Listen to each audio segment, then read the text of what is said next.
Hare Krishna devotees. இன்னைக்கு நம்ம 6th chapter பார்க்க போறோம். Second half. நேத்திக்கு நம்ம பாதி பார்த்துட்டோம். தியான யோகம், சாங்கிய யோகம், அஷ்டாங்க யோகம், இதெல்லாம் தான் இந்த சாப்டரோட பேரு. ஆத்மாவும் உடலும் வேறு அப்படின்றத உணர்ந்து ஆத்மாவுக்கு என்ன தேவையோ அதை பண்றது, தியானம், பகவானை நோக்கி தியானம் பண்றது, அதுதான் அஷ்டாங்க யோகம். யோகா லேடர் அப்படின்னு சொல்லுவோம், படிகள்.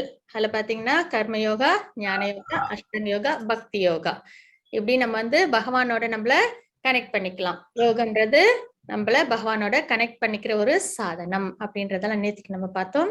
நம்ம வணக்கங்களையும் பிரார்த்தனைகளையும் ராதாகிருஷ்ணருக்கு தெரிவிச்சுப்போம். ஹரே கிருஷ்ணா ஹரே கிருஷ்ண கிருஷ்ண கிருஷ்ண ஹரே ஹரே, ஹரே ராம ராம ராம ஹரே ஹரே. நேற்றுக்கு நம்ம பார்த்ததுல ஒரு சின்ன ஒரு ரீகேப் மட்டும் நம்ம பார்த்துருவோம். இதுல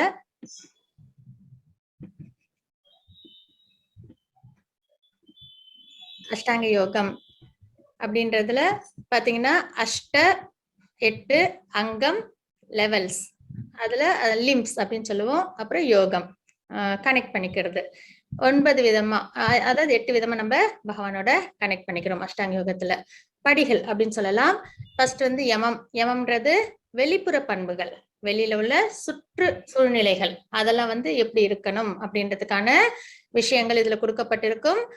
ரொம்ப அமைதியான, சுத்தமான, புனிதமான இடமா நம்ம தேர்ந்தெடுத்து அந்த இடத்த நம்ம தியானத்துக்கு நம்ம யூஸ் பண்ணிக்கணும். அதுக்கப்புறம் நியமம், அது வந்து உட்புற பண்புகள், அதாவது நம்ம சாப்பிடுற விஷயங்கள், நம்ம தூங்குற விஷயங்கள், அப்புறம் நம்மளோட கேளிக்கைகள், இந்த மாதிரி அதாவது சாப்பிடுறதுல அந்த தூக்கம், இதெல்லாமே வந்து ஒரு அளவா இருக்கணும். ரொம்ப அதிகமா சாப்பிட்டாலும் நம்மளுக்கு அது வந்து உடம்புக்கு நல்லது கிடையாது இல்லைங்களா, செரிக்காமலா இருக்கும். அதே கம்மியா சாப்பிடாமலே இருந்தோம்னாலும் நம்மளுக்கு தியானத்துல நம்மளோட மனசு செலுத்த முடியாது. அதனால அளவா மிதமா சாப்பிட்டு மிதமா தூங்கி இந்த மாதிரி விஷயங்கள் எல்லாம் நம்ம ஃபாலோ பண்றத வந்து நியமம் அப்படின்றத சொல்லுவாங்க. வெளிப்புற பண்புகள், இது வந்து உட்புற பண்புகள். அதுக்கப்புறம் ஆசனம். ஆசனம்ன்றது என்னன்னா ஏதாவது ஒரு கம்ஃபர்டபுளான பொசிஷன், அதை தான் நம்ம சொல்லுவோம். அது அந்த மாதிரி ஒரு ஆசனத்தை நம்ம செலக்ட் பண்ணிட்டு அதுக்கப்புறம் அந்த ஆசனத்துல உட்காந்து தியானத்தை நம்ம பண்ணணும். அதுவும் பாத்தீங்கன்னா அதுக்கும் நியமனங்கள் உண்டு. ரொம்ப உயரமான இடத்துல இருக்கக்கூடாது, தாழ்ந்த இடத்துலயும் இருக்கக்கூடாது. அதே மாதிரி தர்பைப்புல் போட்டு அதுக்கு மேல வந்து மான் தோல் போட்டு அதுக்கு மேல ஒரு பட்டு துணி, மென்மையான ஆடை போட்டு அதுக்கப்புறம் தான் நம்ம தியானம் பண்ணணும். அதெல்லாம் வந்து ஆசனம் இந்த இதுல வரும். அதுக்கப்புறம் பிராணாயாமம், இது ரொம்பவே முக்கியமான ஒரு விஷயம், மூச்சு பயிற்சி. நம்மளோட சுவாசத்தை நம்ம எப்படி கண்ட்ரோல் பண்றது அப்படின்றத நம்ம இதுல பார்ப்போம். அதுக்கப்புறம் பிரத்யாகாரம். பிரத்யாகாரம் அப்படின்றது புலன்களை அடக்கிறது, மனம், புலன்கள், இதெல்லாம் பாத்தீங்கன்னா நம்மளோட கண்ட்ரோல்ல இருக்காம அது என்ன பண்ணுவது, ஜட விஷயங்கள்ல நம்மள ஈடுபடுத்தும். அப்ப அதெல்லாம் எப்படி அதை கண்ட்ரோல் பண்றது வந்து பிரத்யாகாரம். அதுக்கப்புறம் அந்த கண்ட்ரோல் பண்ண புலன்களையும் மனதையும் நம்ம பகவான் மேல ஒருமித்தல், கவனத்தை பகவான் மேல வைக்கிறது, அது தாரணை. அதுக்கப்புறம் பகவானோட திவ்யமான உருவத்தை தியானம் பண்றதுதான் தியான நிலை. அது எப்படி இருக்கணும் அப்படின்னா, ஒரு காத்து அடிக்காத இடத்துல ஒரு விளக்கு ஏத்தி வச்சா எப்படி முத்து மாதிரி ஆடாம அசையாம இருக்குமோ அந்த மாதிரி நம்மளோட நினைவு வந்து பகவான் மேலேயே நிலை நிறுத்தி இருக்கிறது.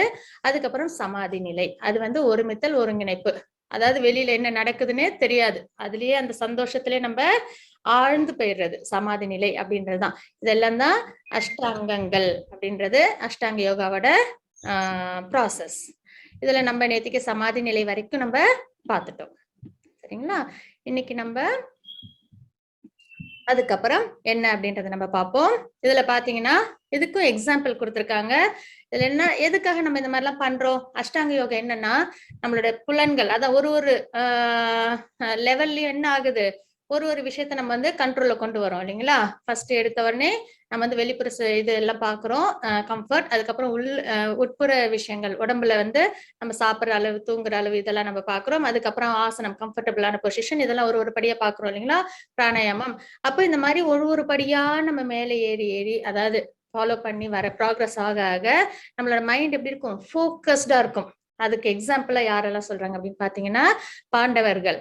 அதுல அர்ஜுனர், அவங்களுக்கு போக்கஸ்க்கு என்னது குறைவே கிடையாது. திறமை வாய்ந்தவங்க அவங்க. அவ்வளோ திறமையையும் பகவானுக்காகவே அவங்க தன் வாழ்க்கையில பயன்படுத்தினாங்க. அந்த மாதிரிதான் நம்மளும் இருக்கணும். நம்ம கிட்ட உள்ள திறமைகள் எல்லாத்தையும் நம்ம என்ன பகவானே வந்து என்ன சொல்லியிருக்காங்க 7th சாப்டர்ல, திறமை நான், உன்னுள் உள்ள திறமை நான் அப்படின்னு சொல்லியிருக்காங்க. அப்ப அத்தனை திறமையும் அர்ஜுனர் வந்து யாருக்காக பயன்படுத்தினாங்க? பகவானுக்காக பயன்படுத்தினாங்க. அப்போ அர்ஜுனருக்கு அந்த ஃபோக்கஸ்டு பாயிண்ட் அப்படின்றது ரொம்பவே சிறந்த ஒரு விஷயம். அது எங்கெங்கெல்லாம் நம்ம வந்து அவங்ககிட்ட இருந்து பார்த்து தெரிஞ்சுக்கலாம்னு பாத்தீங்கன்னா, அந்த சின்ன குழந்தையில அவங்க வந்து குருகுலத்துல துரோணர் வந்து எல்லாருக்கும் பயிற்சி கொடுப்பாங்க. அப்ப வந்து எல்லார்கிட்டயும் பார்த்துட்டு ஒரு மரம் இருக்கு, அதுல வந்து ஒரு என்ன இருக்கு அப்படின்றது வந்து பார்க்க சொல்லுவாங்க. உடனே எல்லாரும் என்ன சொல்லுவாங்கன்னா, மரம் இருக்கு, அதுல கிளைகள் இருக்கு, அதுல வந்துட்டு இந்தந்த விஷயங்கள்லாம் இருக்கு அப்படின்னு சொல்லுவாங்க. அப்புறம் குருவியும் இருக்குன்றதையும் சொல்லுவாங்க. அப்ப அர்ஜுனரை பார்த்து கேட்பாங்க, உனக்கு என்ன தெரியுது அப்படின்னு சொல்லி கேட்கும்போது, எனக்கு குருவியோட கண்ணு மட்டும்தான் தெரியுது அப்படின்றத சொல்லுவாங்க. அப்ப சுத்தி உள்ள அத்தனை விஷயம் அவங்களுக்கு தெரியாம அந்த போக்கஸா அந்த குறிக்கோளை மட்டும் நோக்குறாங்க இல்லைங்களா? அந்த மாதிரி வந்துட்டு நம்மளோட விஷயம் எப்படி இருக்கணும் அப்படின்னா, நம்மளோட மனமும் நம்மளோட சென்சஸும் பகவானை நோக்கி மட்டும் இருக்கணும் அப்படின்றத நம்ம இங்க இருந்து தெரிஞ்சுக்கலாம். இப்ப பாத்தீங்கன்னா யுதிஷ்டர் என்ன சொல்லுவாங்க அப்படின்னு பாத்தீங்கன்னா, துரோணர் கேட்கும்போது, எனக்கு மரம் தெரியுது, மரத்துல பழங்கள் தெரியுது, கிளைகள் தெரியுது, சுத்தி உள்ளது எல்லாத்தையும் சொல்லிட்டு கீழே வந்து எறும்பு புத்தும் இருக்கு. நான் இப்ப வந்து வில் விட்டேன்னா அது வந்து கீழே உள்ள அந்த பழம் கீழே விழுந்தது, ஏதோ ஒண்ணு விழுந்ததுன்னா அந்த எறும்பு புத்துக்கும் பாதிப்பு ஏற்படும் அப்படின்ற வரைக்கும் சொல்லுவாங்க. அப்போ அது வந்து அவங்களுக்கான குவாலிபிகேஷன் என்ன அப்படின்னு பாத்தீங்கன்னா, ஒரு ராஜா அப்படின்னா எல்லாத்தையுமே அவங்க பார்க்கணும், எல்லா விஷயங்களையும் பார்க்கணும், நல்லது கெட்டது எது ஒரு முடிவு எடுக்கிறதுக்கு முன்னாடி கவனிக்கணும். அதனால அவங்க அந்த வகையில சிறந்தவங்க அப்படின்றத இந்த மகாபாரதத்துல இருந்து நம்ம தெரிஞ்சுக்கலாம். ஒரு ராஜாவுக்கான குவாலிபிகேஷன் அத்தனையும் யுதிஷ்டர் மகாராஜுக்கு இருந்தது. அர்ஜுன கிட்ட போக்கஸ்டா இருக்கிறதுக்கு நம்ம உதாரணமா நம்ம அவங்கள எடுத்துக்கலாம். அப்புறம் அதே மாதிரி பாண்டவர்கள் வந்து அஞ்ஞான வாசம் அப்படின்ற ஒரு 12 ஆண்டுகள் அதை வந்து அவங்க முடிச்சாங்க. அது ரொம்பவே பெரிய டாஸ்க் இல்லைங்களா? திருப்பி அவங்க வந்து மகாபாரத போர் ஆரம்பிக்கிறதுக்கு முன்னாடி என்னாச்சு, அவங்களுக்கு 12 ஆண்டுகள் வனவாசம் கொடுத்திருந்தாங்க. அப்ப அவங்க நிறைய விஷயங்களை வந்து அவங்க போக்கஸ்டா வைராக்கியத்தோட அது வந்து அவங்க முடிச்சாங்க. அதுல பாத்தீங்கன்னா நிறைய விஷயங்கள் செஞ்சாங்க. அதுல தேவர்களுக்கு நிறைய இந்த தவங்கள் எல்லாம் பண்ணி அவங்க போர்ல வந்து நல்ல வெற்றி பெறதுக்காக நிறைய வரங்கள்லாம் வாங்கி வச்சுக்கிட்டாங்க. அதையும் வீணாக்காம ரொம்ப வைராக்கியத்தோட அவங்க முடிச்சாங்க.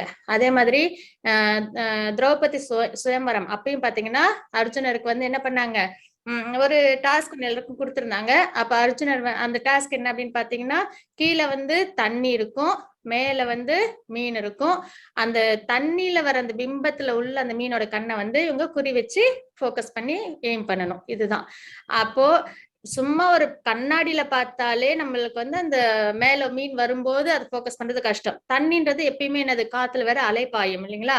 அப்படி அலைப்பாயிற அந்த தண்ணியில அவங்க என்ன பண்றாங்க, அந்த லேசா காத்தடிச்சனால தண்ணி ஆடும், அப்ப போக்கஸ் பண்ண முடியாது. ஆனா அப்படி அந்த ஒரு இது விஷயத்திலயும் கஷ்டமான டாஸ்க்லயும் அர்ஜுனன் என்ன பண்ணாங்க, கரெக்டா அவங்க எய்ம் பண்ணி அந்த மீனோட கண்ணை வந்து அவங்க வந்து குறி வச்சு வின் பண்ணாங்க இல்லைங்களா? அந்த மாதிரி அவங்களோட போக்கஸ்டா இருந்தாங்க எல்லா விஷயத்திலயும் அந்த காலத்துல. நம்மளும் அவங்களோட வம்ச வழிதான், நம்ம கிட்டயும் உண்டு இந்த அளவுக்கு திறமைகள்லாம். ஆனா என்னாச்சு, நம்மளோட சென்சஸும் மனசும் ஸ்கேட்டர்ட் ஆனதுனால நம்ம கிட்ட உள்ள திறமைகளை நம்மளால புரிஞ்சுக்கவே முடியல. அது நம்ம கிட்ட இருக்குன்றதே நம்மளுக்கு தெரியறதுக்கு முன்னாடியே நம்ம வாழ்க்கைய வாழ்ந்துடுறோம். அந்த அளவுக்கு நம்மளோட சென்சஸ் நம்ம என்ன பண்ணிடுறோம், எல்லா இடத்துலயும் விட்டுடுறோம். அதனால நம்மளோட சென்சஸையும் நம்மளோட மனதையும் ஒருமுகப்படுத்தி பகவான் மேல வச்சு அதுக்கப்புறம் நம்ம திறமை மேல வச்சோம் அப்படின்னா கண்டிப்பா, ஏன்னா இவங்கெல்லாம் நம்மளுக்கு முன்னோர்கள், அவங்க கிட்ட இருக்கிற திறமைகள் கண்டிப்பா நம்ம கிட்டயும் இருக்கும். ஆனா நம்ம என்ன பண்றது இல்ல, நம்ம அதை பயன்படுத்திக்காமலே நம்ம வாழ்க்கையை நம்ம வாழ்ந்துட்டு இருக்கோம். அதனால நம்ம என்ன பண்ணணும், நம்மளோட மனதையும் சென்சஸையும் நம்ம யார் மேல கொண்டு வரணும், பகவான் மேல கண்டிப்பா கொண்டு வரணும். கொண்டு வரும்போது யார் ஒருத்தவங்க ஸ்பிரிச்சுவலா ஸ்ட்ராங்கா இருக்காங்களோ அவங்களால கண்டிப்பா இந்த மெட்டீரியல் வேர்ல்ட்லயும் நல்லா அச்சீவ் பண்ண முடியும். ஹரே கிருஷ்ணா லலிதா மாதாஜி. ஸ்லோகம் 6.34. हरे कृष्णा माताजी. हरे कृष्णा. चञ्चलं हि मनः कृष्ण प्रमाति बलवदृढम् तस्याहं निग्रहं मन्ये वायोरिव सुदुष्करम्. हरे कृष्णा. हरे कृष्णा माताजी. கிருஷ்ணா கிருஷ்ணா மனம் அமைதியற்றதும் குழப்பம் நிறைந்ததும் அடங்காததும் சக்தி மிகுந்ததும் ஆயிற்றே. வீசும் காற்றை அடக்குவதை விட மனத்தை அடக்குவது கடினமானதாக எனக்கு தோன்றுகிறது. இந்த ஸ்லோகத்தை யாரு சொல்றா? அர்ஜுனன் சொல்றாங்க. இதுக்கு முன்னாடி நம்ம பார்த்தது எவ்வளவு பெரிய கஷ்டமான போக்கஸ்ட் விஷயத்தெல்லாம் அவங்க செஞ்சிருக்காங்க இல்லைங்களா? அதாவது குருவியோட கண்ணை மட்டும் பார்த்து ஈஸியா எய்ம் பண்ணி அவங்க என்ன பண்ணிருக்காங்க, அம்பு விட்டுருக்காங்க. அதுக்கப்புறம் தண்ணியில தெரிஞ்ச பிம்பத்துல அந்த மீனோட கண்ணை பார்த்தவங்க எய்ம் பண்ணி ஃபோக்கஸ் பண்ணி அவங்க அச்சீவ் பண்ணிருக்காங்க. அப்ப இதெல்லாம் செஞ்ச அர்ஜுனன் அவங்களுக்கு எப்படி இருக்குது? அவங்க சொல்றாங்க, என்ன சொல்றாங்க? கிருஷ்ணா மனம் அமைதியற்றது, குழப்பம் நிறைந்தது, அடங்காதது, சக்தி மிகுந்ததும் ஆயிற்றே. வீசும் காற்றை அடக்குவதை விட மனத்தை அடக்குவது கடினமானதாக எனக்கு தோன்றுகிறது. அர்ஜுனனுக்கு அப்படி இருந்தா நம்ம என்ன பண்றது அப்படின்னு தான் இந்த ஸ்லோகத்தை பார்த்து ஃபர்ஸ்ட் டைம் படிக்கும்போது புரிஞ்சுக்கிட்டேன். அப்போ அர்ஜுனன் இவ்வளோ திறமையோட போக்கஸ்டா இருந்த அவங்களுக்கு அது கஷ்டமா இருக்கு அப்படின்றத இந்த ஸ்லோகத்திலே நம்ம தெரிஞ்சுக்கிறோம். அப்ப பகவான் அவங்களுக்கு என்ன பதில் சொன்னாங்களோ அதேதான் நமக்கும். அப்ப மனம் எப்படி இருக்கு? அமைதியற்றது. ஒரு நிமிஷம் கூட அது என்ன பண்ணாது, அமைதியா நம்மள வச்சிருக்காது. குழப்பம், எதையாவது போட்டு நினைச்சுக்கிட்டு நடந்ததையோ இல்ல நடக்க போறதே இப்ப நடக்கிறதையோ போட்டு நம்மளை போட்டு என்ன பண்ணும், நச்சரிச்சுக்கிட்டே இருக்கும்.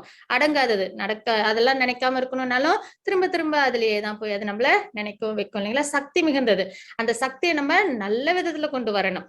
அது வந்து இந்நேரம் இங்க இருக்குன்னா டக்குன்னு எந்த இடத்துக்கு வேணாலும் அது போய் அமெரிக்கால என்ன நடக்குதுன்னு யோசிக்க வைக்கும். எல்லாம் எங்க வேணாலும் அது போகும் இல்லைங்களா? அந்த அளவு சக்தி மிகுந்தது. அப்ப இவ்வளோ திறமையான இவ்வளோ சக்தி மிகுந்த மனதை நம்ம என்ன பண்ணணும், சாதாரண விஷயத்துல நம்ம ஈடுபடுத்தவே கூடாது. அது உயர்ந்த விஷயத்துக்கு தான் நம்ம பயன்படுத்தணும். அது பகவான் மேல நம்ம கொண்டு வரணும். பகவான் மேல ஈடுபாட்ட அந்த மனதுக்கு நம்ம பயிற்சி பண்ணணும். அப்போ அதுக்கு பகவான் என்ன பதில் சொல்றாங்கன்றத நம்ம இந்த ஸ்லோகத்துல பார்க்கலாம். 6.35. ஹரே கிருஷ்ணா. ஹரே கிருஷ்ணா. ஸ்ரீ பகவானுவாச்ச அசம்சயம் மகாபாகோ மனோ துர்நிக்ரகம் சலம் அப்யாசேன து கௌந்தேய வைராக்யேன ச கிருஹ்யதே. ஹரே கிருஷ்ணா. ஹரே கிருஷ்ண மாதாஜி. பகவான் ஸ்ரீ கிருஷ்ணர் கூறுகிறார், அர்ஜுனன் சொன்னதுக்கு பகவான் என்ன சொல்றாங்க? பலம் பொருந்திய புயங்களை உடைய குந்தியின் மகனே, அமைதியற்ற மனதை அடக்குவது சந்தேகமின்றி மிகவும் கடினமே. பகவானோ சொல்றாங்க. ஆனால் தகுந்த பயிற்சியினாலும் பற்றின்மையாலும் அது சாத்தியமாகும். அது என்ன பண்ணணும் நம்ம? அது எப்பயுமே ஏதாவது தேவையில்லாத விஷயத்துக்கு போகும்போது நம்ம அதை என்ன பண்ணணும், அந்த இடத்துக்கு போகாம நம்ம அதை திரும்பி திரும்பி நம்ம கொண்டு வரணும். இப்ப ஒரு குழந்தை நல்லா ஜுரம் அடிக்குது, அதுக்கு அது ஐஸ்கிரீம் கிட்ட அடம் பண்ணுது, நம்ம வாங்கி கொடுப்போமா? கொடுக்க மாட்டோம். இல்ல உடம்புக்கு நல்லது இல்ல, உனக்கு உடம்பு சரியானதும் வாங்கி கொடுக்குறோம் அப்படின்னு சொல்லி நம்ம சமாதானப்படுத்தி வேற ஏதாவது அதுக்கு சாப்பிட கொடுப்போம் இல்லைங்களா? அப்ப மருந்து கசக்கும் தான் இருந்தாலும் உடம்பு சரியாகணும் நம்ம கொடுப்போம் இல்லைங்களா ஆரம்பத்துல. அதனால அந்த குழந்தைக்கு அப்போ கஷ்டமா இருந்தாலும் அது பின்னாடி அது என்ன ஆயிடுது, உடம்பு குணமாயிடுது. அதுக்கப்புறம் அது விருப்பப்பட்ட ஐஸ்கிரீம் எல்லாம் சாப்பிடுது. அதே மாதிரி நம்மளும் என்ன பண்ணணும், மனசு வந்துட்டு எங்கேயாவது தேவையில்லை இதை இடத்துக்கெல்லாம் போச்சு அப்படின்னா அதை பயிற்சியினால நம்ம என்ன பண்ணணும், கட்டுப்படுத்தணும். இப்ப டிவில ஏதோ ஒண்ணு போகுது, தேவையில்லாத ஒரு விஷயம் இருக்கு அப்படின்னா அதை பார்க்கணும்னு விருப்பப்பட்டுச்சுன்னா கூட நம்ம என்ன பண்ணக்கூடாது, இல்ல வேண்டாம் நம்ம சாண்டிங் பண்ணுவோம் அப்படின்னு சொல்லிட்டு நம்ம சாண்டிங் பண்ணலாம். அந்த மாதிரி நம்ம அதை கொஞ்சம் கொஞ்சமா பயிற்சி, அந்த தேவையில்லாத விஷயத்த அதுகிட்டே இருந்து ஒதுக்கி ஒதுக்கி வைக்க வைக்க அது என்ன பண்ணும், அது கண்டிப்பா சும்மாவே இருக்காது. அப்ப அது என்ன பண்ணும், நல்ல விஷயத்த நம்ம அது கொடுக்க கொடுக்க அதுகிட்டயே அது போக ஆரம்பிச்சிடும். அப்ப பயிற்சி, தகுந்த பயிற்சினாலும் பற்றின்மை, இந்த ஜட இது இருக்குங்களா விஷயங்கள், அதுல பற்று இல்லாம அதை நம்ம கொண்டு வர வர மனது என்ன ஆகும், ஒரு நிலையாகும். எது மேல? பகவான் மேல. பகவானோட திவ்யமான ரூபம். அப்புறம் கோயிலுக்கு போய் நம்ம பகவான் அடிக்கடி தரிசனம் பண்றது, கோயிலுக்கு போகும்போது வேற விஷயங்கள் எல்லாம் பார்க்காம பகவானோட ரூபத்தை அப்படியே மனசுல உள்வாங்கி அதை நினைச்சிட்டு இருக்கிறது. அந்த மாதிரி மனசுக்கு நம்ம என்ன பண்ணணும், நிறைய பயிற்சிகளை கொடுக்க கொடுக்க என்ன ஆகும், கோயிலுக்கு போலனாலும் வீட்லயே போட்டோ இருக்கா இல்ல விக்கிரகம் இருக்கா அதை பார்த்து நம்ம என்ன பண்ணலாம், மனசுல நம்ம அதை நித்தியமா நினைச்சுக்கிட்டே இருக்க இருக்க நம்மளுக்கு நல்ல நல்ல விஷயங்கள் நம்மளுக்கு கிடைக்கும். அதாவது பக்தியில ப்ராக்ரஸ் ஆகும். இதுலயே இன்னொன்னு, ஹரே கிருஷ்ணா மகாமந்திரத்தை அதுக்கு நம்ம சொல்லிக்கிட்டே இருக்க பழக்கப்படுத்திட்டோம்னா நம்ம மறந்தாலும் அது ஆட்டோமேட்டிக்கா உள்ளுக்குள்ளார சொல்ல ஆரம்பிச்சிடும். சரிங்களா? இந்த மாதிரி அதுக்கு பயிற்சி நம்ம கொடுத்துக்கிட்டே இருக்கணும். பயிற்சியினாலும் பற்றின்மையாலும் அது சாத்தியமாகும் அப்படின்றத பகவான் இங்க சொல்லியிருக்காங்க. இதுதான் நம்மளுக்கான விஷயமும். நம்ம அர்ஜுனன் இடத்துல இருந்து கேட்டோம் அப்படின்னா அர்ஜுனன் சொல்றாங்க, அவங்களே சொல்றாங்க, போக்கஸ்டா எல்லாத்தையும் திறமைசாலியா இருக்கிற அர்ஜுனன் சொல்றாங்க, இது கட்டுப்படுத்த முடியாததாச்சே, காத்த கூட கட்டுப்படுத்துவேன், ஆனா மனசை என்னால கட்டுப்படுத்த முடியாதுன்னு நினைக்கிறேன் அப்படின்னு சொல்றாங்க.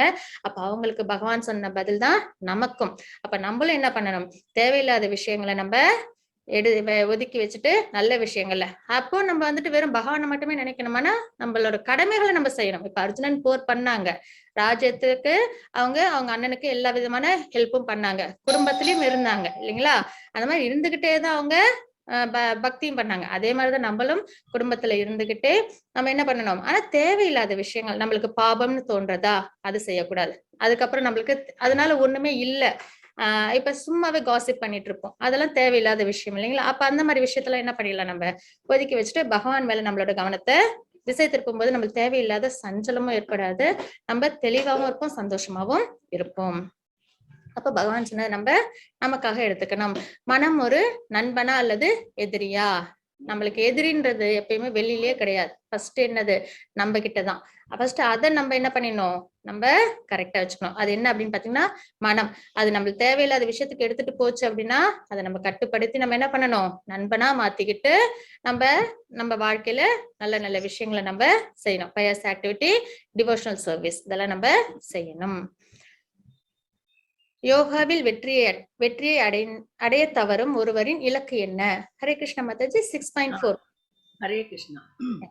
பிராப்ய புண்ணிய கிருதாம் லோகான் உஷித்வா சாஸ்வதி சமாஹ சுச்சீனாம் ஸ்ரீமதாம் கேஹே யோக பிரஷ்டோ விஜாயதே.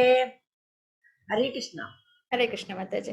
வெற்றி அடையாத யோகி புண்ணிய ஆத்மாக்களின் லோகங்களில் பற்பல வருடங்கள் அனுபவித்த பின் நல்லோரின் குடும்பத்தில் அல்லது பெரும் செல்வந்தரின் குடும்பத்தில் பிறக்கின்றான். வெற்றி அடையாத யோகி அப்படின்னா யாரு அப்படின்னு பாத்தீங்கன்னா, பகவான் மேல டிவோஷனல் சர்வீஸ்லாம் நம்ம பண்றோம், டிவோஷனல் சர்வீஸ் நம்ம வாழ்க்கையில எல்லாமே பண்றோம். நம்ம என்ன ஆகணும், லிபரேட் ஆகணும், பகவான் லோகத்துக்கு போகணும். ஆனா நம்ம ஒரு இடத்துல நம்ம என்ன பண்ணிடுறோம், அதை நம்ம சரியா நம்ம ஃபாலோ பண்ணல அப்படின்னா நம்ம அது அந்த மாதிரி உள்ளவங்களுக்கு என்ன ஆகும், அதாவது பகவான் லோகத்துக்கு போறதுதான் என்னது, கோலோகம் வைகுண்டம் போறதுதான் லிபரேஷன். இந்த துயரமான பர்த் டெத் லைஃப் சைக்கிள்ல இருந்து இந்த மெட்டீரியல் வேர்ல்ட்ல இருந்து ஸ்பிரிச்சுவல் வேர்ல்டு போறதுதான் ஆத்மாவுக்கான கோல் இல்லைங்களா. இப்ப அது மாதிரி போகல, டிவோஷனல் சர்வீஸ் பண்றாங்க ஆனா அதை ப்ராப்பரா பண்ணல, அப்போ என்ன ஆகும், அந்த மாதிரி ஆத்மாக்கு என்ன ஆகும் அப்படின்னு பாத்தீங்கன்னா, புண்ணிய ஆத்மாக்களின் லோகங்களில் பற்பல வருடங்கள் அனுபவித்த பின். புண்ணிய ஆத்மாக்களின் லோகங்கள் என்னன்னு பாத்தீங்கன்னா, இந்த மேல நம்ம 14 பிளானட்டரி சிஸ்டம்ல நம்ம இருக்கிறது பூலோகம் இல்லைங்களா. இதுக்கு மேல வந்து பூவர்லோகம், ஸ்வர்கலோகம், மகரலோகம், ஜனலோகம், தபலோகம், சத்தியலோகம், இந்த மாதிரி 7 லோகங்கள் இருக்கும். அந்த லோகங்கள்ல அவங்க என்ன பண்ணுவாங்க, அவங்க செஞ்ச பயஸ் ஆக்டிவிட்டிஸ்க்கு, டிவோஷனல் சர்வீஸ்க்கு பற்பல வருடங்கள் நல்லா என்ஜாய் பண்ணுவாங்க. என்ஜாய் பண்ணி முடிச்சதுக்கு அப்புறம் என்ன ஆகும் அப்படின்னு பாத்தீங்கன்னா, நல்லோரின் குடும்பத்தில் பிறப்பார்கள். நல்ல அத்தன்டிகேட்டடான ஃபேமிலில பிறப்பாங்க, நல்ல குணங்களோட, நல்ல பகவான் வணங்குறவங்க, அந்த மாதிரி ஒரு நல்ல நல்ல குடும்பம் இருக்கு இல்லைங்களா, அந்த மாதிரி குடும்பத்துல பிறப்பாங்க. அல்லது பெரும் செல்வந்தரின் குடும்பத்தில் பிறக்கின்றார்கள். அதுலன்னா என்னன்னா, நல்ல பணக்கார வீட்டுல பிறப்பாங்க. பிறந்து என்ன பண்ணுவாங்க, மறுபடியும் பகவானுக்காக அவங்க தொண்டுகள் செய்வாங்க. பாத்தீங்கன்னா இந்த குளம் வெட்டுறது, ராஜாவா இருப்பாங்க, குளம் வெட்டுறது, கோயில் கட்டுறது, இந்த மாதிரி விஷயங்கள்லாம் அவங்க, ஏன்னா அவங்க டிவோஷனல் சர்வீஸ்ல ப்ராக்ரஸ் ஆயிட்டு இருக்காங்க, அவங்களால அதை வந்து அச்சீவ் பண்ண முடியல, அதனால மறுபடியும் பிறப்பு எடுக்கிறாங்க.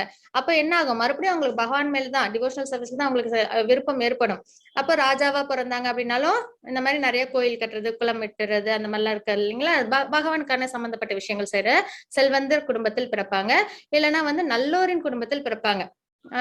நல்ல குடும்பம் அப்படின்னு சொல்லுவாங்க இல்லைங்களா, தர்மமான வழியில இருக்கிறவங்க, அப்புறம் வந்துட்டு நல்ல அறிவா சான்றோர்கள் அப்படிலாம் சொல்லுவாங்க, அந்த மாதிரி குடும்பத்துல அவங்க இருக்காங்க அப்படின்றத நம்ம இந்த ஸ்லோகத்துல பாக்குறோம்.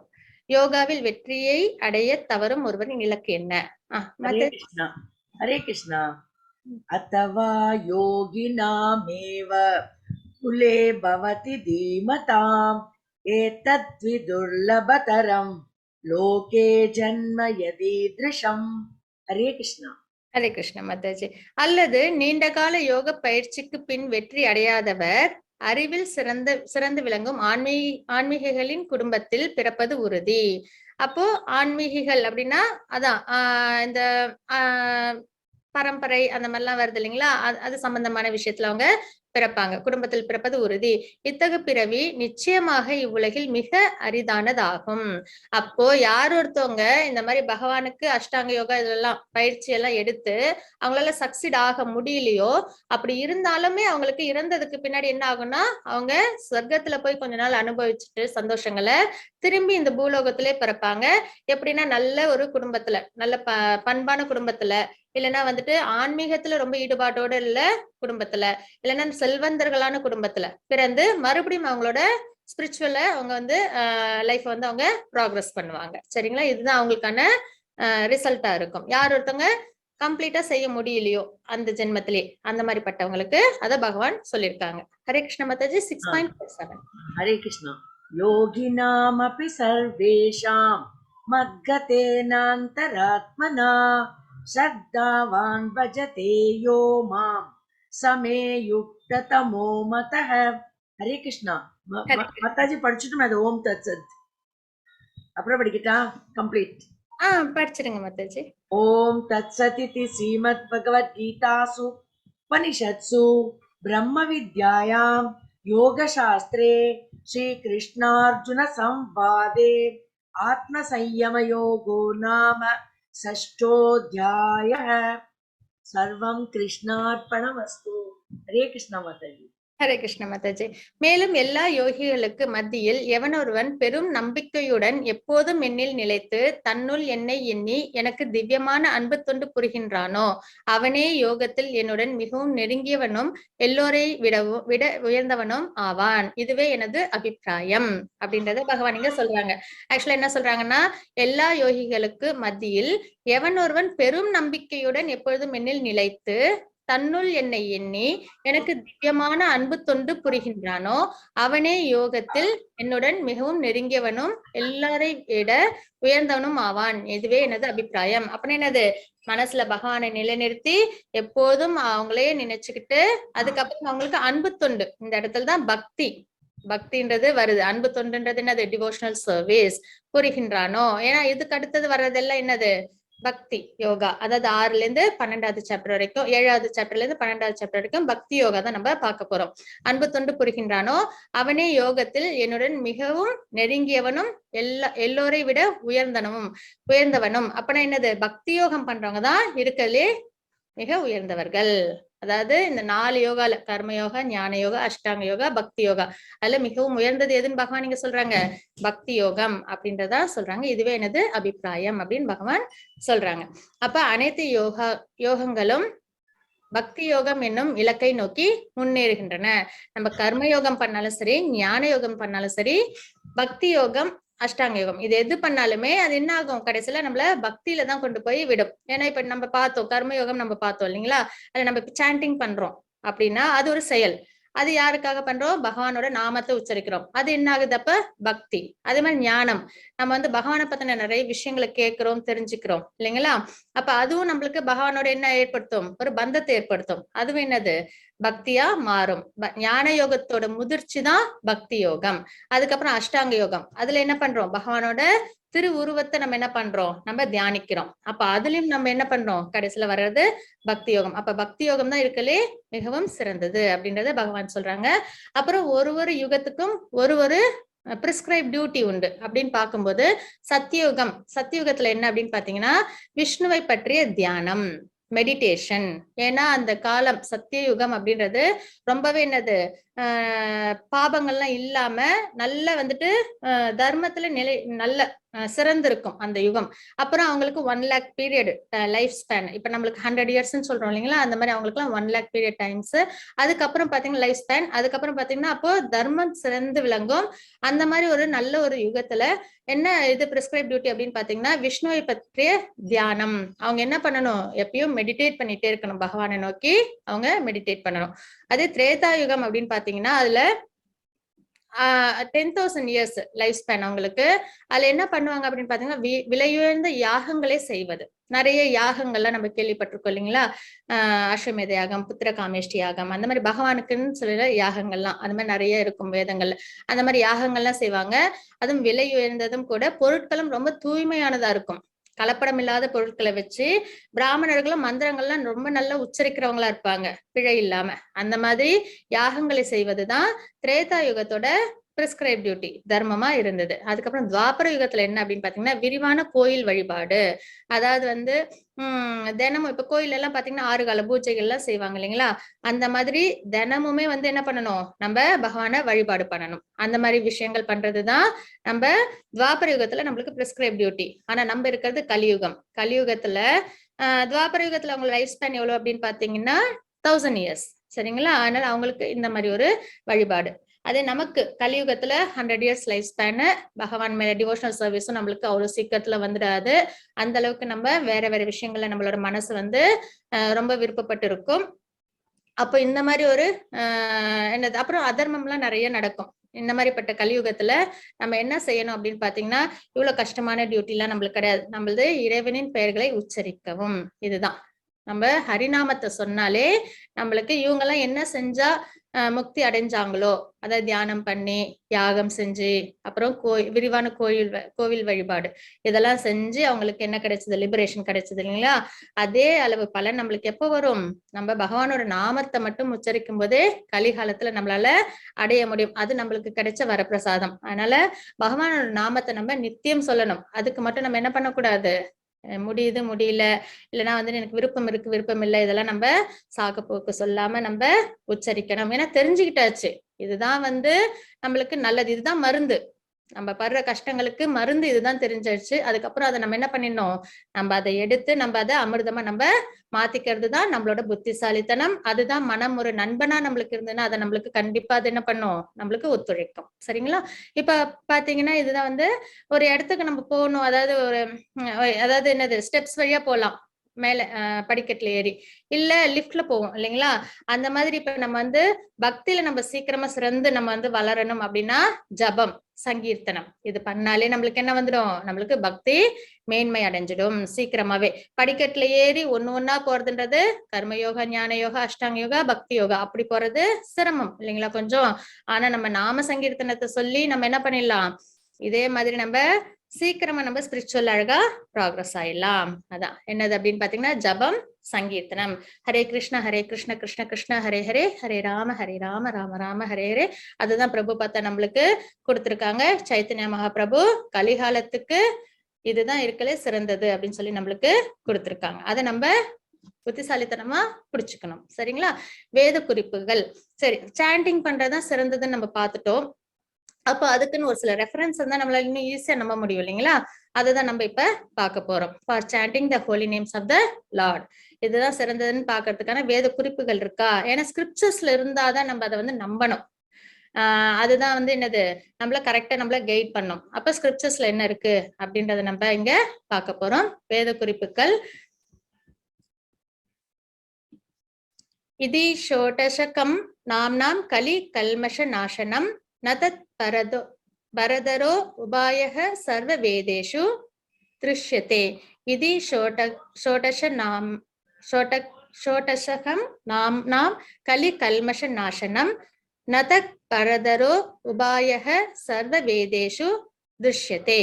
இது எங்க இருக்கு அப்படின்னு பாத்தீங்கன்னா இந்த வேர்சஸ் கிருஷ்ணா யஜூர் வேதத்திலிருந்து கலி சந்தாரண உபனிஷத் இதுல இருக்கு. கலி சந்தாரண உபனிஷத் அப்படின்றது என்ன அப்படின்னு பாத்தீங்கன்னா, உபனிஷத்கள்ல 108 இருக்கு.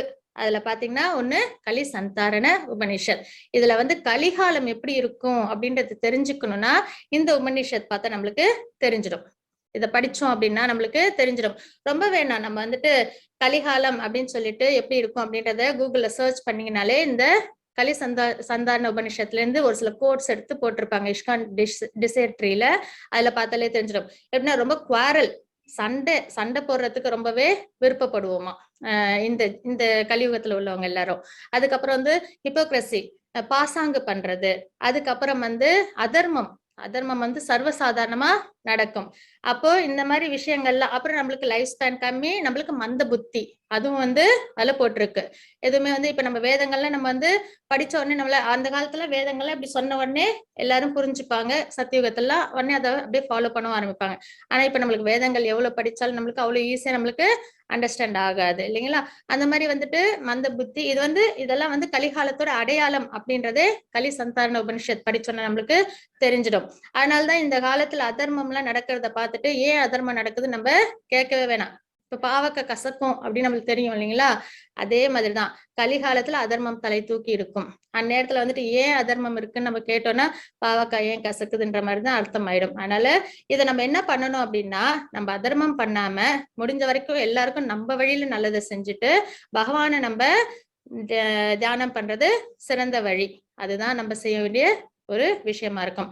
அனைத்து வேத இலக்கியங்களையும் தேடிய பின் ஹரே கிருஷ்ணரின் கோஷத்தை விட இந்த வயதிற்கு, அதாவது இந்த கலிகாலத்துக்கு ஒரு மதத்தின் முறையை மிக உயர்ந்ததாக கண்டுபிடிக்க முடியாது. இருக்கலே சிறந்தது பகவானோட நாமம் தான் அப்படின்றத இதுல சொல்லியிருக்காங்க. அப்புறம் வேத குறிப்புகள்ல இன்னொன்னு என்ன அப்படின்னு பாத்தீங்கன்னா, ஹரே நாம ஹரே நாமைவ கேவலம் கலோ நாஸ்தி ஏவ நாஸ்தி ஏவ கதிர் அந்யதா. இது வந்து ஸ்ரீ சைத்தன்ய சரிதாமிர்தம் ஆதிலீலா 17.21 அதுல இருக்கு. அதுல என்ன சொல்லியிருக்காங்க அப்படின்னு பாத்தீங்கன்னா, சண்டை மற்றும் பாசாங்குத்தனமான இந்த யுகத்தில் கலிகாலத்துல நிறைய சின்ன சின்ன விஷயத்துக்குலாம் ஒண்ணு சண்டை போட விருப்பப்படுவோம், இல்லைன்னா சண்டை போடுறவங்கள பார்க்க விருப்பப்படுவோம். அந்த மாதிரி இருக்குமா இந்த இது கலிகாலம். அப்புறம் பாசாங்குத்தனம் அதிகமா இருக்குமா. இந்த யுகத்தில் விடுதலையின் ஒரே வழி கிருஷ்ணருடைய பரிசுத்த பெயர்களை உச்சரிப்பதுதான். வேறு வழி இல்லை, வேறு வழி இல்லை, வேறு வழி இல்லை அப்படின்றத நம்ம பாக்குறோம். அதுக்கப்புறம் இன்னொன்னு என்ன அப்படின்னு பாத்தீங்கன்னா, பாகவதம். ஸ்ரீமத் பாகவதத்துல 12th கேண்டோல 3rd chapter 51ல என்ன போட்டிருக்கு அப்படின்னு பாத்தீங்கன்னா, கலே தோஷ நிதே ராஜன் அஸ்தி ஹேகோ மகான் குண கீர்த்தனாத் ஏவ கிருஷ்ணஸ்ய முக்த சங்க பரம் பிரஜேத் அப்படின்ற ஸ்லோகம் இருக்கு. அதுக்கு என்ன மீனிங்கிறத பார்ப்போம். என் அன்பான ராஜா, கலியுகத்தில் குறைபாடுகள் நிறைந்திருந்தாலும் இந்த வயதை, அதாவது கலிகாலத்துல இந்த வயதை பற்றி இன்னும் ஒரு நல்ல குணம் இருக்கின்றது. வெறுமனே ஹரே கிருஷ்ணா மகாமந்திரத்தை உச்சரிப்பதன் மூலம் ஒருவர் பொருள் அடிமைத்தனத்தில் இருந்து விடுபட்டு ஆழ்நிலை ராஜ்யத்திற்கு உயர்த்தப்படலாம் அப்படின்றத பாகவதத்தில் நம்ம பாக்குறோம். அப்பனா என்ன அர்த்தம்? கலிகாலம் குறைபாடு உள்ளது அப்படின்றத பாகவதத்திலும் சொல்லியிருக்காங்க. கலியுகம் குறைபாடுகள் நிறைந்திருந்தாலும் இந்த யுகத்திற்கு ஒரு நல்ல விஷயம் இருக்கு. அது என்ன அப்படின்னு பாத்தீங்கன்னா, பகவானோட நாமத்தை மட்டுமே உச்சரிச்சாலே போதும். அதனால நம்மளுக்கு என்ன ஆகும்? இந்த மெட்டீரியல் வேர்ல்டுல உள்ள அடிமைத்தனத்திலிருந்து, அதாவது முக்குணத்துக்கு நம்ம அடிமையா இருக்கோம் இல்லைங்களா? சத்துவகுணம், ரஜோகுணம், தமோகுணம். இந்த அடிமைத்தனத்திலிருந்து நம்ம விடுபட்டு நம்ம எங்க போறோம்? ஆழ்நிலை ராஜ்யத்திற்கு உயர்த்தப்படலாம். ஸ்பிரிச்சுவல் வேர்ல்டுக்கு நம்ம உயர்த்தப்படுறோம் அப்படின்றத நம்ம பாக்குறோம். அதுக்கப்புறம் பகவத்கீதையில 10.25 இதுல வந்து என்ன சொல்லியிருக்காங்க அப்படின்னு பாத்தீங்கன்னா, யஜ்ஞானாம் ஜப யஜ்ஞோஸ்மி அப்படின்றத பகவான் கிருஷ்ணர் சொல்லியிருக்காங்க. கிருஷ்ணராகிய நான் யாகங்களில் என் பெயர்களை உச்சரிக்கும் ஜப யஜ்ஞம் ஆவேன் அப்படின்றத சொல்லியிருக்காங்க. நம்ம என்ன ஒரு விஷயங்கள், நம்ம யாகங்கள் யஜ்ஞங்கள் எது செஞ்சாலும் அதுல வந்து என்னது? என் பெயர்களை உச்சரிக்கும் ஜப யஜ்ஞம் ஆவேன் அப்படின்றத பகவான் சொல்றாங்க. அவங்க பேரை உச்சரிக்கிறோம் இல்லைங்களா? அது பகவானே அப்படின்றது இங்க சொல்லியிருக்காங்க. அதுக்கப்புறம் என்ன இருக்கு அப்படின்னு பாத்தீங்கன்னா, ஒரு நிமிஷம்.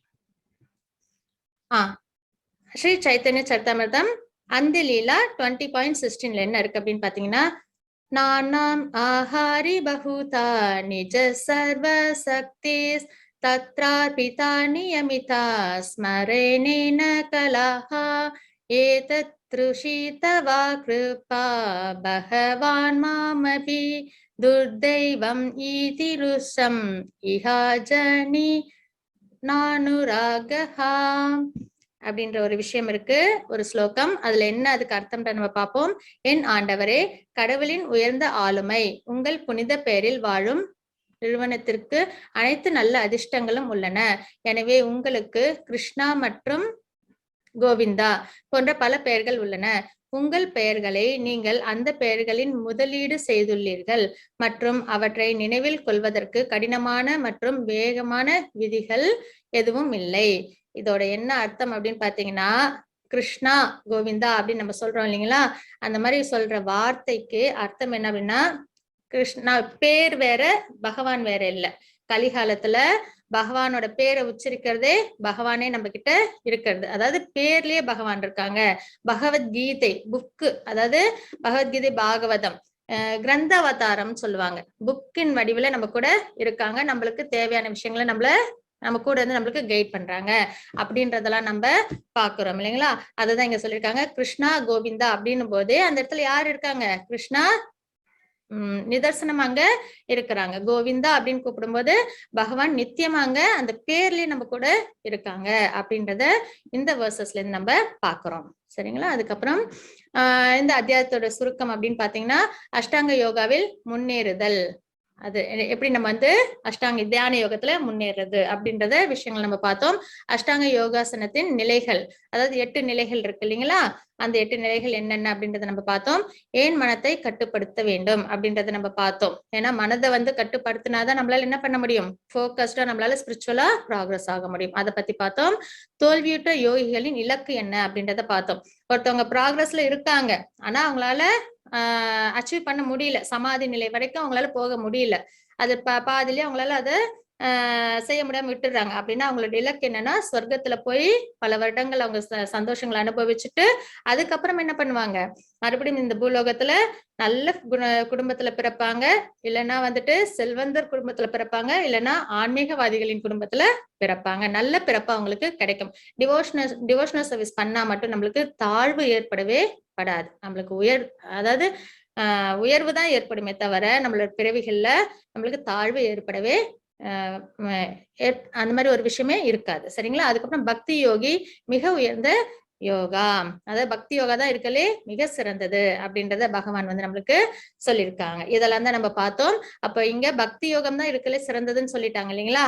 இதோட நம்ம கர்ம யோகத்தை நம்ம முடிச்சுட்டு நாளையில இருந்து 7th to 12th சாப்டர் வரைக்கும் நம்ம பக்தி யோகம் பார்க்க போறோம். இது வரைக்கும் கர்மம் எப்படி பண்றது, நம்மளோட செயல்கள் எப்படி பண்றதுன்னு பார்த்தோம். இனிமே பக்தி எப்படி பண்றதுன்றத பகவான் நம்மளுக்கு அடுத்த வர 6 சாப்டர்ஸ்ல நம்மளுக்கு சொல்லுவாங்க. இந்த சாப்டர்ல ரொம்ப முக்கியமான விஷயம் எனக்கு அப்படின்னா, நான் என்ன தெரிஞ்சுக்கிட்டேன் அப்படின்னீங்கன்னா, அர்ஜுனன் சொல்றாங்க மனதை எப்படி கட்டுப்படுத்துதுன்னு தெரியல, காத்த கூட கட்டுப்படுத்துவேன். ஆனா பகவான் அதுக்கு பதில் சொன்னது அர்ஜுனருக்கு மட்டுமில்ல நமக்கும் சொன்னது, அதை நம்மளும் நம்ம வாழ்க்கையில கடைபிடிக்கணும் அப்படின்றதுதான் நம்ம முக்கியமா எடுத்துக்க வேண்டிய ஒரு விஷயம். நேற்று கிளாஸ்ல நடத்தியிருப்பாங்க உங்களுக்கு. இந்த கர்மயோகம், ஞான யோகம், அஷ்டாங்க யோகம், பக்தி யோகம் லேட்டரை பத்தி சொல்லியிருப்பாங்க. இதுல அஷ்டாங்க யோகம்ல தான் நம்ம பேச போறோம். இதுல யமம், நியமம், ஆசனம், பிரணயாமம், பிரத்யாகாரம், தாரணை, தியானம், சமாதி, இதுல பிரணயாமம் பத்தி இப்ப பேச போறோம். இதுல பிரணயாமம் பத்தி அஷ்டாங்க பத்தி திருமூலரோட கருத்து என்னன்னாக்க, இமயம் அப்படின்னா கொல்லாமை, பொய் கூறாமை, களவாமை, ஆராய்ந்தறிதல், நல்லான், அடக்கமுடையான், நடுநிலைமை தவறாமை. நியமம்னா பரிசுத்த மனம், கருணை காட்டும் உள்ளம், குறைவான உணவு உண்ணுதல், பொறுமை, நேர்மை, உண்மையை பேசுதல், நடுநிலைமை தவறாமை மற்றும் காமம், களவு, கொலை செய்யாமை. ஆசனம்னா ஒண்ணும் இல்லை, ஆசனம் பண்றதா சொல்றாங்க. பல்வேறு ஆசன நிலைகள். பிரணயாமம் அப்படின்னா மூச்சு பயிற்சி. பிரணயாமம் என்றால் பிராணை பற்றிய அறிவு மற்றும் அதை நமது வயப்படி அடக்குதல் என்று பொருள். பிரத்யாகாரம், தாரணை, பிரத்யாகாரம் புலன்களை அகத்தே ஒடுத்துதல். தாரணை அப்படின்னா மனதை ஒருநிலைப்படுத்துதல். தியானம்னா யோக நிலை. சமாதி என்னன்னா உணர்வும் நினைவும் அற்ற நிலை, தன்னிலையற்ற நிலை. பகவத்கீதையில முதல் ஆதாரம் இதுல இருந்தெடுத்த 4.29 ஸ்லோகத்துல அபானே ஜீஸ்வரி பிராணம் பிராணே பானம் ததாபரை பிராணாபான கதித்ருவா பிராணாமய பிராணாயான ஆபரே நியாதக பிராணன் பிராணேஷ் ஜீஸ்வதி. இதோட அர்த்தம் சமாதியில் இருப்பதற்கான சுவாச கட்டுப்பாடு பயிற்சிகளில் ஈடுபாடு கொண்டுள்ள சிலர் உச்சுவாசத்தில் வெளிச்சுவாசத்தின் இயக்கத்தையும் வெளிச்சுவாசத்தில் உச்சுவாசத்தின் இயக்கத்தையும் நிறுத்தும் முறையை பயின்று இறுதியில் சுவாசத்தை முழுமையாக அடக்கி சமாதியில் நிலை பெறுகின்றனர்.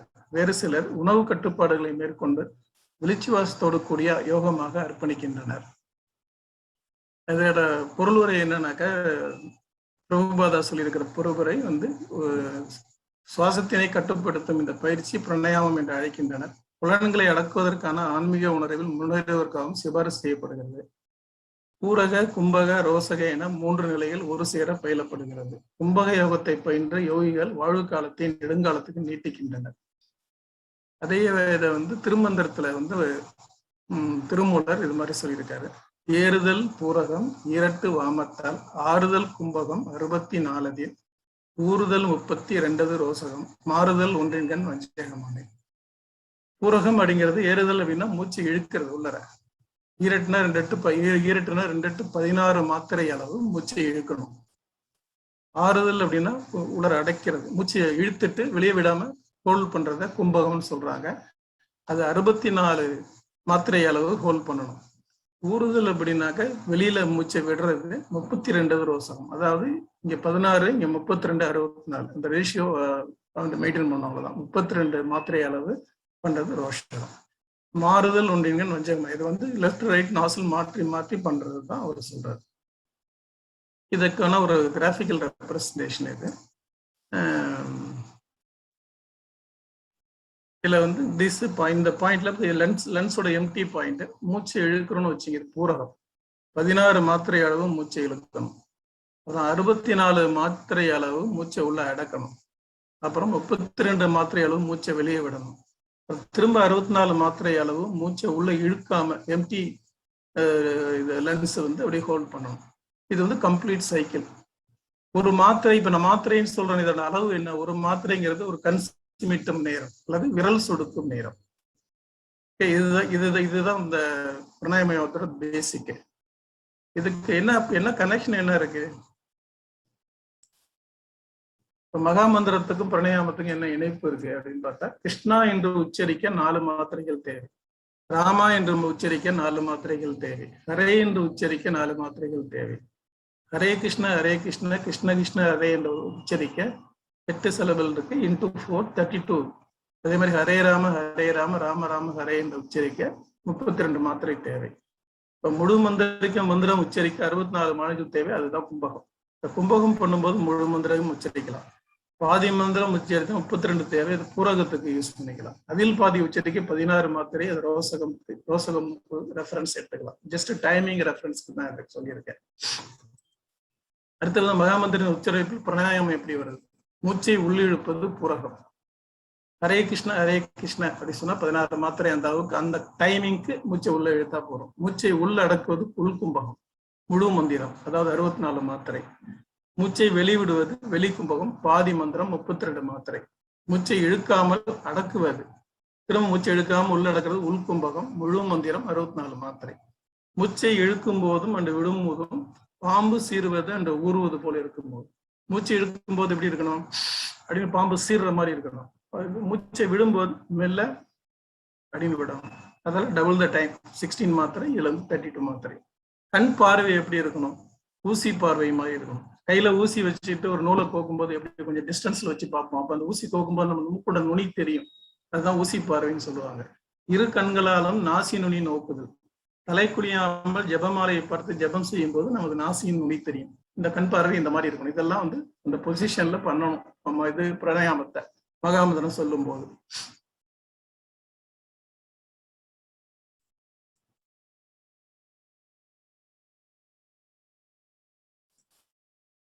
மகாமந்திரத்தை பிராணாயாமத்துடன் எப்படி இணைப்பது? ஜஸ்ட் இப்ப என்ன சொல்றேன்னாக்கா, இதுல மாத்திரை சொல்லியிருக்கோம் நம்ம இதெல்லாம் இல்லையா. இப்ப நான் என்ன பண்ணிருக்கேன்னாக்கா, ஒரு முழு மந்திரம் சொல்லும் போது எனக்கு 5.75 செகண்ட் ஆகுது. இது ஒரு கும்பக அளவு. உள்மூச்சு 16 மாத்திரை எடுத்து உள்கும்பகம் 64 மாத்திரை, அதாவது 5.7 செகண்ட் ஹோல்ட் பண்ணி வெளிமூச்சு 32 மாத்திரை விட்டு திரும்ப வெளிக்கும்பகம் 5.75 செகண்ட் பண்றது. இப்ப நார்மலா இதுல என்னன்னாக்கா, உள்மூச்சு வெளிமூச்சு 2 தான் நார்மலா விடுவோம். ஒரு மனிதன் ஒரு நிமிஷத்துக்கு 15 நிமிஷம் 15 முறை மூச்சு உள்ள இழுத்து வெளியே விடுறது ஒரு சைக்கிள். அந்த 15 சைக்கிள் மூச்சு இழுத்து விட்டாங்கனாக்கா நார்மலான இது. அது நான் இப்ப நிறைய பேருக்கு அந்த 15 டைம் இருக்காது. 20 இருக்கும், 25 இருக்கும், 30 இருக்கும். சமயத்துல கோவப்படும் போது இன்னும் ஜாஸ்தியா கொடுக்கும், வேகமா மூச்சு விடுவோம். அதனாலதான் கோவப்பட்டா ஆயுள் குறையும்னு சொல்றது காரணம் தான். இதுல என்னன்னாக்க, இப்ப இந்த இடையில இந்த உள்கும்பகம் நம்ம சேர்க்கறதுனால உள்மூச்சும் வெளிமூச்சும் நார்மல் மூச்சு நமக்கு. இடையில 2 உள்கும்பகம் சேர்க்கும் போது 5.5 செகண்ட், 5.75 செகண்ட், 5.75 செகண்ட், கிட்டத்தட்ட 11.5 வினாடிகள் ஆயுள் சேமிப்பு. ஆயுள் சேமிப்பு எப்படி வரும்? பேசிக்கா நம்ம பாடி டிசைன் டு இன்ஹேல் எக்ஸேல் வந்து 21,600 பர் டே. ஒரு நாளைக்கு அவ்வளவு மூச்சு விடணும், மூச்சு இழுத்து விடணும் ஒரு சைக்கிள். அதுல வந்து எவ்வளவு நேரம் நம்ம வந்து ஹோல்ட் பண்ணி அதை மூச்சு இழுத்து விடாம, அதாவது மூச்சு உறுப்புகளை உபயோகிக்காம இருக்கிறோமோ அந்த அளவுக்கு நம்ம ஆயுள் எக்ஸ்டெண்ட் ஆகுங்கிறது தான் கணக்கு. இதுல வந்து இந்த கிராஃப் படி பார்த்தாக்க 7.5 வினாடிகள் நமக்கு வந்து ஆயுள் சேமிக்கிறோம்.